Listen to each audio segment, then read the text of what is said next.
What I want us to do is that we are learning to change our mindset so that we can be able to meaningfully contribute to our nation, Liberia. What I want us to do is, let's identify the crisis in Liberia. What has gone wrong? What has happened? I know many of you are young. You were not born when Liberia problems started, but we were young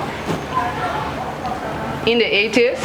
But let's say in the late 70s, when the first major crisis hit Liberia, which was the April 14, the Rest Riot. You did history, I'm sure it's in it, right? Yeah.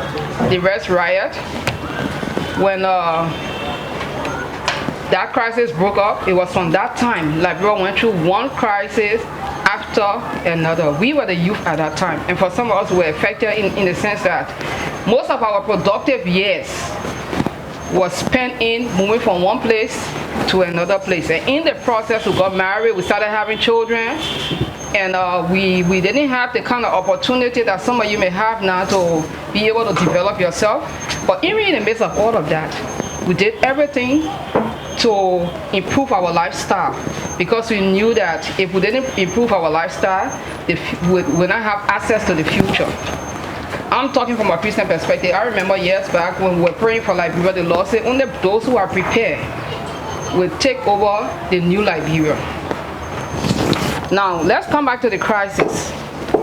The crisis has caused what you call a broken down society. Liberia is broken down. Before, what are some of the things I'm looking at to say that Liberia is a broken down society? Before, efforts were rewarded. If you were rewarded, something was because you accomplished something with your own effort. It was not like who you know or your ability to bribe the system. Right now, Liberia is based on bribery and who you know, true or false. So people don't honor personal effort. And we know that in building a strong nation, people must be able to contribute what they have, what God has given them.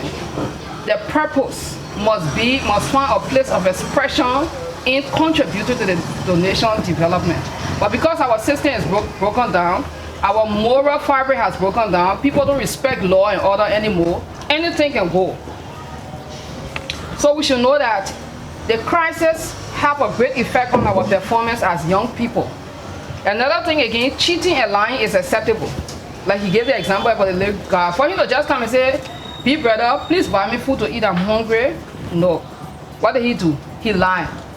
Because it has become a way of life. It's something that have cultured you unconsciously, you don't know. Like I always use the scenario of the frog. Maybe some of you doing it, I think it's chemistry, I'm not too sure, I don't remember, in physics or chemistry. They have this example about the frog. Frog has the ability to adapt itself to any weather. And you know that? It can survive in any weather.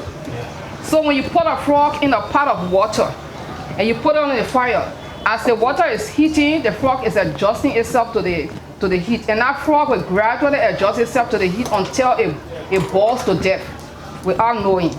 And that's what has happened to us over the years in Liberia. We have gradually adjusted to situations just to survive, and we have destroyed the moral fabric of this nation. And our moral fabric is based on integrity, honesty, truthfulness. Those are things that caused Liberia to make headways in the past.